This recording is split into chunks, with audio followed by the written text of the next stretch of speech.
ঢাকায় ছবির সময়ের অন্যতম সম্ভাবনাময়ী নায়িকা পূজা চেরি। বছর জুড়ে আলোচনার তুঙ্গে থাকেন তিনি। কখনো সিনেমা কিংবা ব্যক্তি জীবন পূজাকে নিয়ে দর্শকের আগ্রহের কোনো কমতি নেই।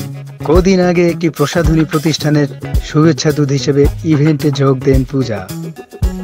অনুষ্ঠানের কয়েকটি ছবি সোশ্যাল মিডিয়ায় ছড়িয়ে পড়েছে। সেখানে পূজাকে আগের চেয়ে পরিণত বয়সের মনে হয়েছে। এরপর থেকে নতুনভাবে আলোচনায় তিনি। পোড়ামন দুই খ্যাত নায়িকাকে নিয়ে নেটিজেনদের ভাষ্য, প্লাস্টিক সার্জারি করেছেন পূজা চেরি।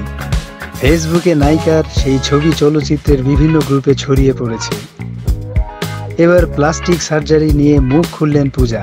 তিনি বলেন, ফেসবুকে মানুষের মন্তব্য দেখে আমি অবাক হয়েছি। আমি সার্জারি করিনি, কারণ জেনে বুঝে কেন আমি নিজের ক্ষতি করব। এ কাজ কোনো দিনই করতে চাই না আমি। দিন মাস বছর যাচ্ছে, আমার চেহারার পরিবর্তন আসছে। পূজা এও বলেন, ছোটবেলায় আমার ভরাট মুখমণ্ডল ছিল, এখন তো আর থাকবে না। 16-17 বছর বয়সে আমার চেহারার বালিকা বালিকা যে ব্যাপারটি ছিল, এখন তো আর সেটি থাকার কথা না। তবে বেশ কিছু সিনেমায় অফার পেয়েছেন বলে শোনা যাচ্ছে।